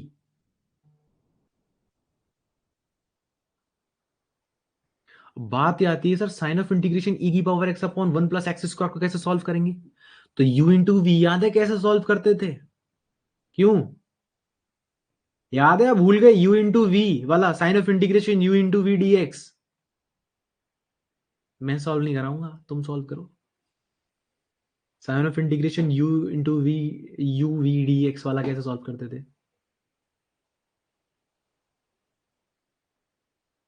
अंकित आइलेट रूल लगाओ ना, आइलेट रूल लगाओ। कैसे मजाला कॉम्प्लेक्स बन जाएगा इस तरीके से? मजाक थोड़ी चल रहा है।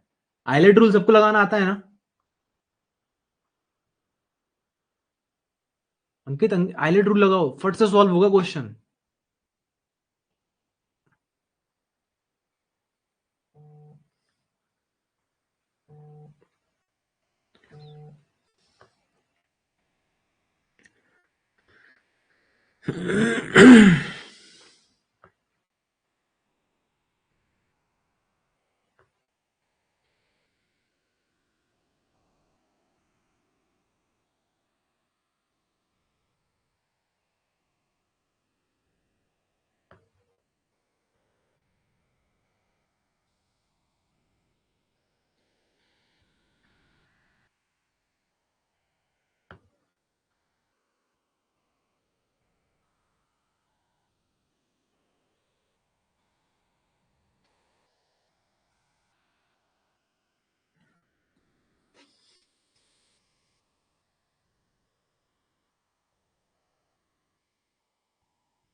प्लीज सॉल्व वो आइलेट रूल से।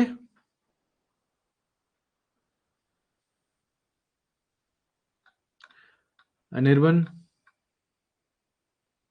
नम्रता, ऋषि, सौरभ, खुशीराम, उर्मिला, कितने सारे स्टूडेंट, सेजल, सौरभ, फिरदौस, दीपेश, अमित, कृति, सुमित, मानवेंद्र, अवनी, ऋषि, अंकित।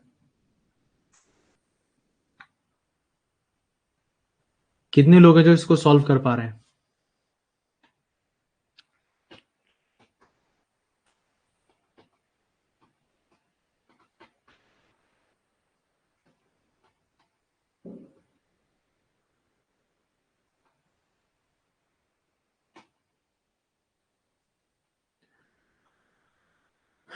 इंटीग्रेशन प्रॉब्लम आ रही है, ओके। और कितने लोग हैं जो कि इसको सॉल्व कर पा रहे हैं? ओके,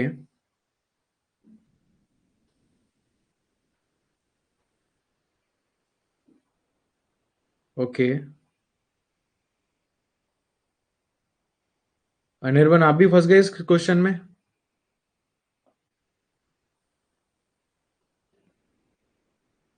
रुक जाओ, भी हमारे सारे महारथी अभी तक हथियार नहीं डाले, फिर मैं सॉल्व करवाऊंगा। लेकिन ये क्वेश्चन इतना टफ है नहीं कि मतलब होए ना। इंटीग्रेशन में फंस रहे हो आप लोग, बताओ। कोई बात नहीं, फंसने को फंस जाते हैं, लेकिन अभी सारे के सारे लोगों ने हथियार नहीं डाले हैं। मैं देखना चाहूंगा कौन सा बच्चा जो इस क्वेश्चन को क्रैक कर दे। और मुझे सीक्वेंस सीरीज के क्वेश्चन भी तो करवाने हैं, और वो लास्ट टाइम जो क्वेश्चन दिया था टॉपर्स वाला, वो भी सॉल्व कराना है मुझे तो अभी आपको।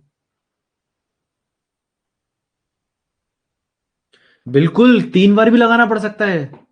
आईलेट 3 बार भी लगाना पड़ सकता है भाई। क्वेश्चन पेपर बड़ा खतरनाक था, बच्चे इसीलिए बच्चे क्यों फंसे थे इस पेपर में? कैलकुलेशन थोड़ी ज्यादा करनी पड़ रही थी, दिमाग थोड़ा ज्यादा चलाना पड़ रहा था। और 1 से लेकर 10 तक के मैक्सिमम क्वेश्चन ऐसे थे ना, जिन्होंने ऑलरेडी उनको इतना थका दिया था कि वो कैलकुलेशन नहीं कर पा रहे थे। तो हो सकता है 4 बार आईलेट लगाना पड़े। लगाओ और मुझे बताओ क्या क्या सॉल्यूशन आ सकता है इसका।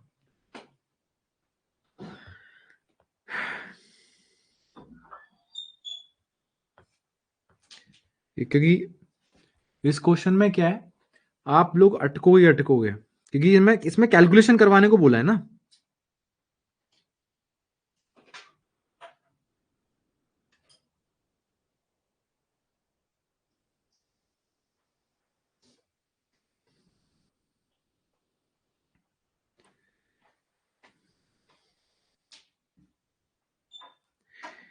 किस क्वेश्चन को? सर टेस्ट का सॉल्यूशन भी मेरे पास, टेस्ट का सॉल्यूशन नहीं है। अच्छा, उस टेस्ट का सॉल्यूशन, उसका तो वीडियो, उसका तो लेक्चर्स में आई, वो जो एफएलटी है ना, उसका तो प्रॉपर सॉल्व करवाएंगे। देखो, अनिर्बन ने बोला था थोड़ा सा और वेट कर लो। मैं अभी भी कह रहा हूँ, क्वेश्चन में कैलकुलेशन थोड़ी सी ज्यादा है। इजी क्वेश्चन है, कॉन्सेप्ट इजी है तो कैलकुलेशन भारी रख दी है। कॉन्सेप्ट तगड़ा होता है ना तो कैलकुलेशन छोटी रखी जाती है। जैसे ओडी के, जैसे ग्रुप थ्योरी के क्वेश्चंस थे, उसमें कैलकुलेशन इजी रखी थी। क्यों भाई? उसके कॉन्सेप्ट बहुत भारी भारी हैं, आदमी दम उसमें दब के मर जाए बच्चा, ऐसे ऐसे कॉन्सेप्ट्स होते हैं उसमें। तो उसमें कैलकुलेशन इजी रखी जाती है। यहाँ पे कॉन्सेप्ट आइलेट बहुत इजी है। पता है ना, 10वीं क्लास में सिखाया जाता है आइलेट। आइलेट बहुत इजी है, इसलिए इसकी जो कैलकुलेशन है वो इजी, थोड़ी टफ रखी होगी, नो डाउट।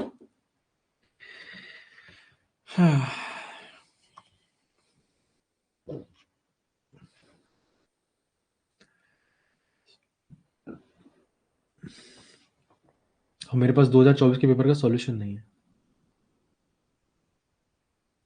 खुशीराम, हमें 10वीं में सिखाया गया था आइलेट रूल। 10वीं में ही इंटीग्रेशन और ये सब चलते थे हमारे। तो हमारी क्लास में क्या होता था, 11th क्लास का कोर्स पहले कराने का रिवाज था, तो 11th क्लास की जो मैथमेटिक्स थी उसमें आइलेट होता है, हमें 10वीं में सिखाया गया था। तो राजस्थान बोर्ड में क्या होता है कि 11th क्लास की जो पढ़ाई होती है ना, वो 10वीं की जो छुट्टियां होती हैं उसमें करवाते हैं, जिनको मैथ लेनी होती है। तो 10वीं क्लास के सब एग्जाम देने के बाद पूरा टाइम खत्म भी नहीं हुआ तो उससे पहले ही आइलेट आता था। और मेरे जैसे बहुत सारे बच्चे थे पूरे स्कूल के, सबको सिखाया गया था। इनफैक्ट कई बार तो 9वीं में 11th क्लास का मैथमेटिक्स पढ़ाया जाता है कहीं कहीं तो राजस्थान बोर्ड में। रीजन, ताकि 10th की और 12th की मार्क्स जो होते हैं उनको बढ़ाया जा सके। मेरिट वाले स्कूल फेमस होते हैं हमारे राजस्थान में, जिनसे मेरिट आती है, मेरिट वाले स्कूल, ये टैग लाइन होती है उनकी। तो हमें हमें 10th क्लास में सिखाई गई ये सारी चीज़ें। आईलेट तो 10th क्लास में सिखाया है। खैर, ये सारी बातें करने के लिए समय नहीं है, इसको सॉल्व कीजिए। तो इसको सॉल्व करने का एक काम करते हैं, मैं आपको टाइम देता हूँ खुद से। मैं चाहूंगा आप इस क्वेश्चन को सॉल्व करें।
करवा देंगे खुशीराम, करवा देंगे।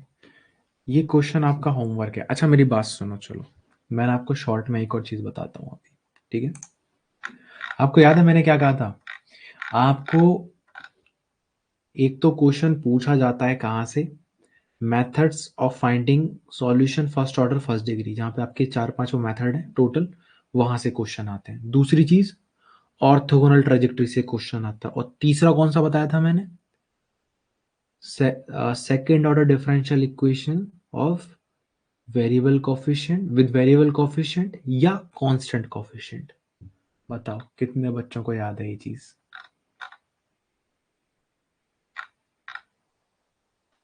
विद वेरिएबल कोफिशिएंट और कांस्टेंट कोफिशिएंट। अब मैं आपको यहाँ पे 3 क्वेश्चन दिखाने वाला हूँ। मैं आज उन्हें सॉल्व नहीं करवाऊंगा। रीजन, क्योंकि अभी तक मैंने आपको वेरिएबल कोफिशिएंट और कांस्टेंट कोफिशिएंट के क्वेश्चन करवाए ही नहीं है। तो इसलिए आज मैं सिर्फ और सिर्फ आपको थोड़ा सा एहसास करवाऊंगा कि बेसिक्स क्यों क्लियर होने चाहिए। अब देखो ये क्वेश्चन है, अरे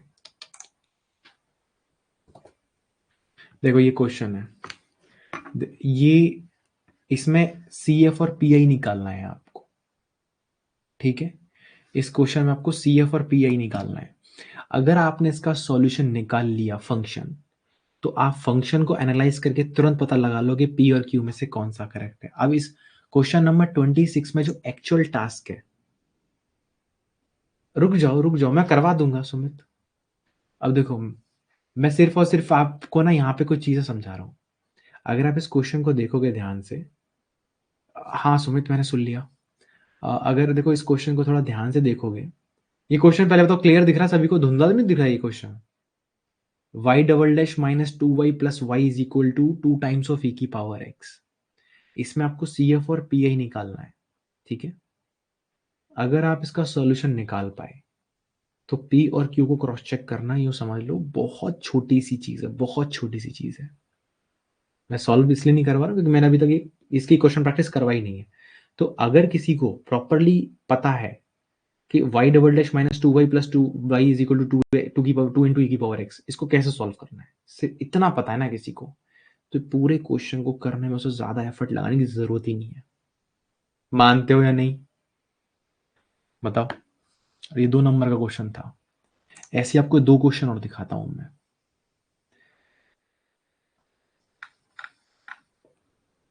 देखो मेरा काम है आप लोगों को बताना कि चीजें सच में इजी हैं, मैं बेवकूफ नहीं बना रहा हूं आप लोगों को, ठीक है ना? मैं आपको बरगला नहीं रहा हूं, मैं आपको बेवकूफ नहीं बना रहा हूं, सच में इजी है चीजें, सिर्फ और सिर्फ थोड़े से एफर्ट्स। और वो कैसे आएंगे? अगर आपके बेसिक्स क्लियर होंगे तो।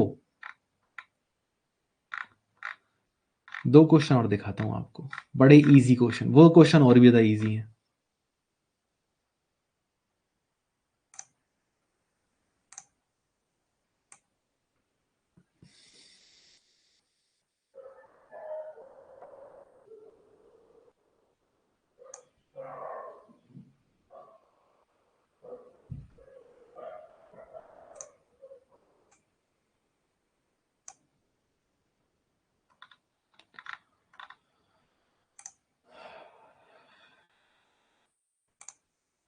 ये क्वेश्चन देखो ध्यान से, इस क्वेश्चन में सिर्फ और सिर्फ आपको CF और PI निकालना है। अब मैं पार्ट सी के क्वेश्चन दिखाता हूं आपको। इन क्वेश्चंस को देखो ध्यान से, सिर्फ और सिर्फ आपको ये पता है लगाना है कि इसमें इसका सॉल्यूशन कैसे निकालेंगे। सॉल्यूशन निकालने के बाद मुझे एक बात बताओ, आपको y of 0 is equal to 0 रखना कोई बड़ी चीज है? y dash of 0 is equal to 1, एक सिंगल डेरिवेटिव कर लीजिए अपने उसका, फर्स्ट डेरिवेटिव करके x की वैल्यू 0 y की और y डैश की वैल्यू 1 रख दीजिए। तो इन दैट केस आपको आपको इसमें 2 कांस्टेंट निकल के आएंगे, C1 और C2। आप समझ रहे हो? 14 क्वेश्चन नंबर 42 जो बच्चे समझ रहे होंगे वो जानते होंगे। इसमें क्या है, आपको दोनों कंडीशन दी है, y of 0 is equal to 0, y dash 0 is equal to 1। क्यों? ताकि आप C1 C2 2 कांस्टेंट निकल के आएंगे ना, CF में आप उनकी वैल्यू निकाल सको। जैसे आपको पता लगेगा आपका y ऑफ x निकल के आ जाएगा, सीधी लिमिट पुट करो x tends to infinity, answer आपके हाथ में आ जाएगा बिल्कुल। इसी तरह 43 है भाई, 43 में तो आपको ये देखो क्या निकालना है, 43 तो और भी इजी है, डायरेक्ट CF निकलेगा इसका। CF निकालोगे तो आप देखोगे y of 0 is equal to 1 and y dash 0 is equal to alpha, C1 और C2 की वैल्यू आ जाएगी आपकी। देन यहाँ पे क्या पूछा है, then the smallest value of alpha for which y alpha x has no critical point in R। अब नो क्रिटिकल पॉइंट का मतलब क्या हो गया? जहां पर आपका फंक्शन का डेरिवेटिव 0 ना हो। क्रिटिकल पॉइंट का मतलब क्या होता है भाई? आपके डेरिवेटिव कहाँ कहाँ 0 हो रहे हैं, वही तो क्रिटिकल पॉइंट्स होते हैं आपके। तो ऑप्शन नंबर, क्वेश्चन नंबर 42 और 43 इनको मैं करवाऊंगा, ये मैं सोचना मैं कन्नी काट रहा हूं, ठीक है? ये मैं सोचना कि मैं कन्नी काटते हुए चल रहा हूं।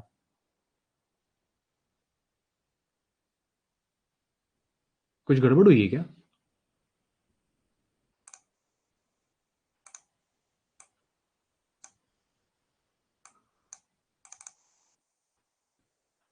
वन नोट में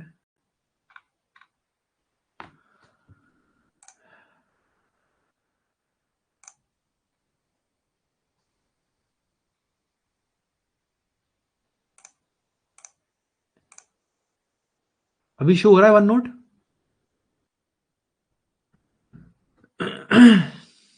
अभी थोड़ी स्क्रीन कितनी देर के लिए स्क्रीन गायब हो गई थी? कोई बताएगा मुझे कितनी देर के लिए स्क्रीन गायब हो गई थी?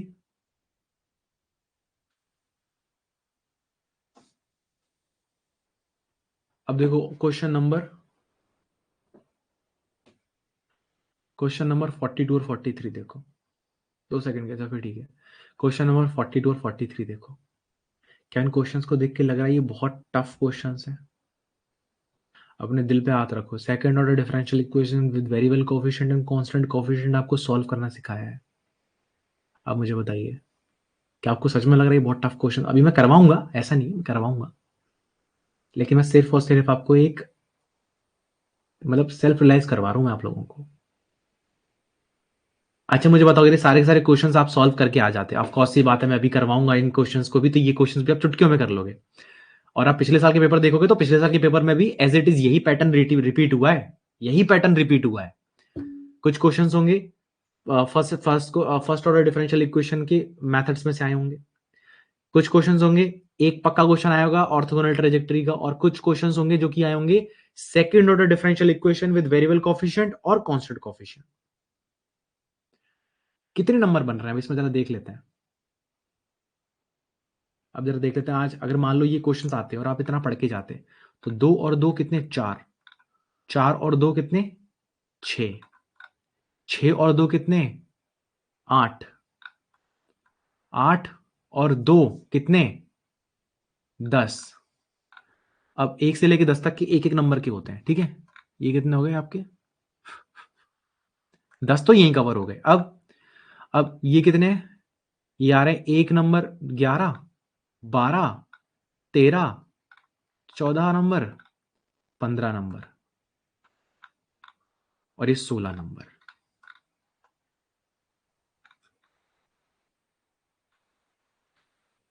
19 नंबर पे आईआईटी मिल रही थी। अरे इंटीग्रल भी पढ़ा दूंगा मैं, हैप्पी न्यू ईयर अनिर्बन।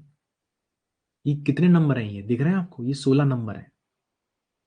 मुझे बताइए क्या 16 नंबर आपको हासिल करने के लिए कोई बहुत ज्यादा मेहनत करने की जरूरत है थी क्या? बताओ मुझे। ये 16 नंबर हासिल करने के लिए, देखो मैं ना आपको ऐसा हवाई हवाई सपने नहीं दिखा रहा हूँ, मैं थोड़ा सा रियलिटी में आपको लेके जा रहा हूँ। क्या ये 16 नंबर हासिल करने के लिए आपको कोई बहुत ज्यादा मेहनत की जरूरत थी क्या?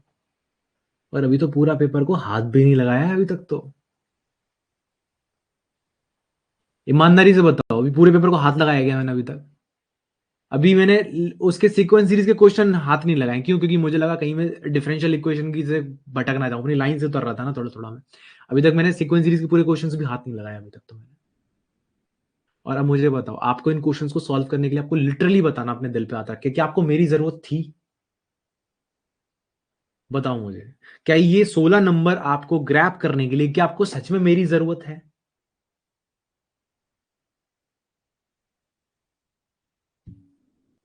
मैं अभी भी आपसे कह रहा हूं, आईआईटी मिल जाएगी आप लोगों को। जितना पैनिक करोगे ना उतना ही गड्ढे में घुसते चले जाओगे। 19 नंबर पे लोग आईआईटी में पहुंच गए हैं और अच्छी अच्छी आईआईटीज में पहुंचे हैं। आप मुझे बताइए, ये 16 नंबर ऐसा थे, ये 16 नंबर ये हमने कितनी देर में, 1 घंटे 24 मिनट में हुआ। अगर आप खुद से कर रहे होते ना आधे घंटे में निपटा देते आप इन क्वेश्चंस को। आपको लिटरली मेरी 1% जरूरत नहीं थी इन क्वेश्चंस को सॉल्व करने में। अंकित थोड़ा फोकस करोगे ना, थोड़ा फोकस करोगे, जैसे स्ट्रेटेजी मैंने बताई है वो करोगे तो इजीली पहुंच जाओगे। लीनियर भी करवा देंगे दीपांश, लीनियर के लिए क्या करना, अभी तक लीनियर। आप एक बात बताओ, सबसे इजी, सबसे ज्यादा टफ क्वेश्चंस, मतलब सबसे ज्यादा इजी क्वेश्चंस किससे, हमारा सबसे ज्यादा वर्चस्व किसमें, लीनियर में और ग्रुप थ्योरी में। लीनियर और ग्रुप थ्योरी के क्वेश्चंस भी हाथ नहीं लगाए अभी तक मैंने। आप लोगों के सामने बैठा हूं ना मैं। हाई वेटेज टॉपिक कौन है, लीनियर है ना, लीनियर के क्वेश्चंस हाथ लगाए मैंने अभी तक? बताओ, एक क्वेश्चन टच नहीं किया मैंने लीनियर का तो अभी, जबकि मेरा सबसे खतरनाक सब्जेक्ट वही है कि जहां पे मुझे लगता है मुझे सोते हुए कोई उठा देना कि क्वेश्चन सॉल्व कर दो, यूं कर दूंगा। और मुझे लगता है आप लोग भी इतने कैपेबल हो गए, लीनियर ग्रुप के क्वेश्चंस आप एकदम से सॉल्व कर सकते हो। लीनियर और ग्रुप के टच भी नहीं किया अभी तक मैंने, और 16 नंबर तो यही बन रहे हैं। लीनियर, अब देखो मैं वही कह रहा हूं, अभी क्या ना, मेरे कहे में चलोगे तो आईआईटी मिल जाएगी। खुद से दिमाग लगाओगे, पैनिक करोगे और मेरे ऊपर प्रेशर क्रिएट करने की कोशिश करोगे, क्योंकि आप यकीन मानो मेरे पे फर्क पता कब पड़ता है, जब आप लोग पैनिक करते हो ना, तो मेरे को यूं नहीं रहता है कि मेरे बारे में कोई क्या बोल रहा है, मेरे को ऐसा लगेगा, मेरे को वैसा लगेगा, मुझे फर्क ही नहीं पड़ता, मुझे 1% फर्क नहीं पड़ता है। लेकिन आप लोगों के पैनिक होने की वजह से आप कोई दूसरा बच्चा परेशान ना हो जाए, कोई दूसरा बच्चा डाइवर्ट ना हो जाए, मुझे उस बात का डर लगता है। समझ रहे हो? तो मैं ना ये 2024 का पेपर ऐसा रैंडमली देख रहा था, मुझे लगा कि चलो इसकी जरूरत थी नहीं। मैं देखो अभी कह रहा हूँ एफएलटी तब तक मत उठाना जब तक क्वेश्चन प्रैक्टिस पूरी ना कर लो। एफएलटी अपलोड जरूर कर रहा हूँ मैं, मैंने बना तो पहले ही लिए थे ये एफएलटी भी, लेकिन हर चीज का सही समय होता है, हर चीज की एक सही उम्र होती है, हर काम की। समझ रहे हो? उसी तरह सिलेबस में भी हर चीज पढ़ने की सही सही टाइम होता है। तो आप लोग भरोसा करो मेरे पे, मैं आपको डूबने नहीं दूंगा।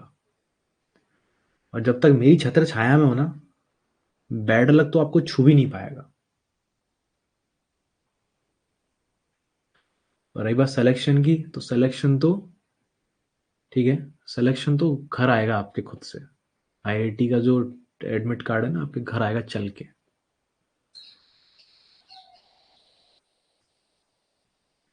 नहीं नहीं, अभी 5 तारीख से करना स्टार्ट कर देना। देखो, और दूसरी बात खुशीराम, मैंने टारगेट बैच वाले बच्चों के साथ कोई धोखा नहीं किया है, ठीक है? मैं इस स्टेट में सीधे सीधे इसलिए बोल रहा हूँ क्योंकि आप लोग बोलते हैं, मेरे को गुस्सा नहीं आता है, मेरे को ना उस टाइम पे मतलब अजीब सा लगता है। मैंने कहा यार दूसरे बच्चे डिमोटिवेट हो रहे हैं, डाइवर्ट हो रहे हैं, ठीक है? तो अब देखो, अब कई बच्चे होंगे जो कि लीनियर अलजेब्रा में परेशान हो रहे होंगे, ठीक है?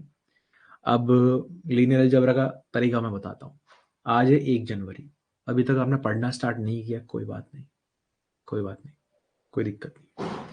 डेली 10-10 क्वेश्चन, 10-10 मतलब वो करो, लेक्चर लगाओ। मैक्सिमम टाइम लीनियर अलजेब्रा में दो, ठीक है? और जब मैक्सिमम टाइम आप लीनियर अलजेब्रा में दोगे ना, तो उस मोमेंट पे क्या होगा कि आप लोग 10 जनवरी से पहले पहले खत्म कर लोगे लीनियर को। मैं खुद से क्वेश्चन प्रैक्टिस करवाऊंगा अलग से, वरना मैम जो क्वेश्चन प्रैक्टिस करवा रही है उनका रिकॉर्डेड लेक्चर देख लेना। अब यकीन मानो, दिव्या जो मैम पढ़ा रही हैं, ठीक है, वो बहुत अच्छा पढ़ा रही हैं।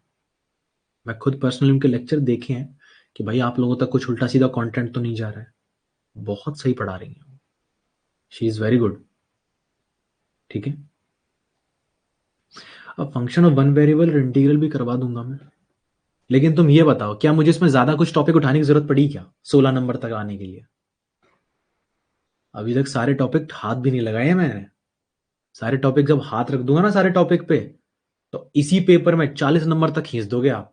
40 नंबर का समझ रहे हो? All India under rank under 10।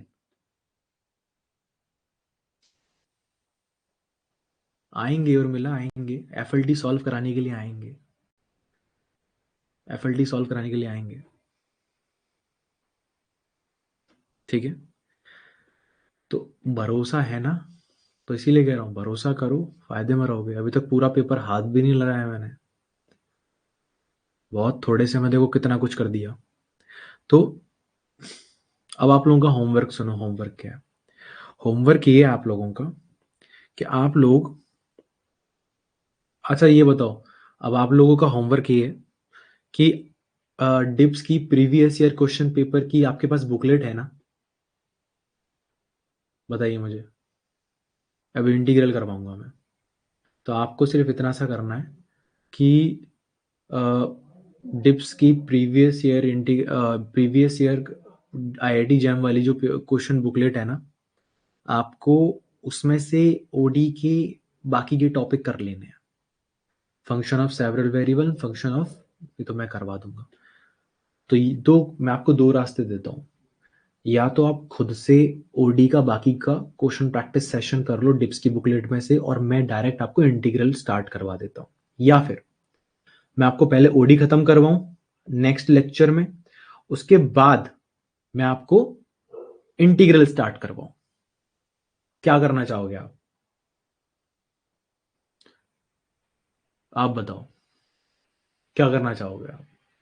मैं प्रॉपर ओडी को कायदे से खत्म करवाऊं, एक लेक्चर और लगेगा, ज्यादा नहीं लगेगा।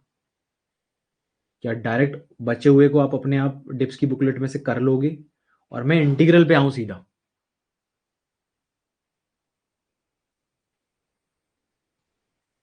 नहीं, पोल करना तो खतरनाक है ना, एक बच्चा भी अगर मुसीबत में है तो उसको छोड़ के जाना पीछे तो गलत बात है ना। अब मैं देख रहा हूँ यहाँ पे 1-2 बच्चे कह रहे हैं सर ओडी पहले करवाओ। तो मैं अगर उनकी बात को नज़रअंदाज कर दूंगा तो ऑब्वियस सी बात है वो पीछे पिछड़ जाएंगे। तो पहले ओडी करवाएंगे, एक लेक्चर ज़्यादा चला जाएगा, क्या दिक्कत है भाई? दिमाग में कीड़ा आ गया कि मेरे पे नहीं आता, मेरे पे नहीं आता, मेरे पे नहीं आता, खुद तो ये गलत करके आएंगे, दूसरों को और पैनिक कर देंगे, है ना? तो इसलिए एक भी बच्चा अगर मुझे लगता है ना पीछे छूट रहा है, डेफिनेटली मैं साथ खड़ा हूं उसके, पहले ओडी खत्म करवाएंगे।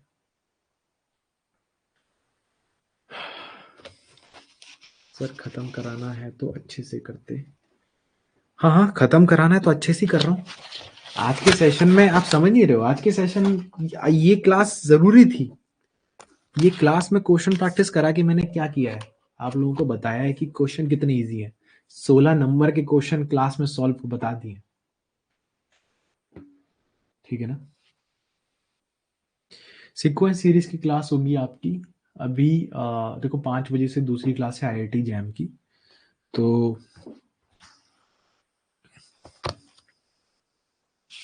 हम लोग एक काम करते हैं, मैं चाहूंगा आप सेकेंड ऑर्डर डिफरेंशियल इक्वेशन जो है वो पढ़ के आए पूरा। आप लोग सेकेंड ऑर्डर डिफरेंशियल इक्वेशन पढ़ के आए? बताइए मुझे, क्या आप सेकेंड ऑर्डर डिफरेंशियल इक्वेशन पढ़ के आए हैं पूरा? हाँ।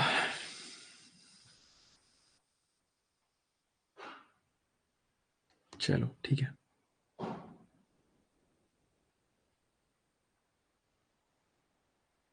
मैं इंटीग्रल और फंक्शन ऑफ एन वेरिएबल साथ में करवाऊंगा, डोंट वरी।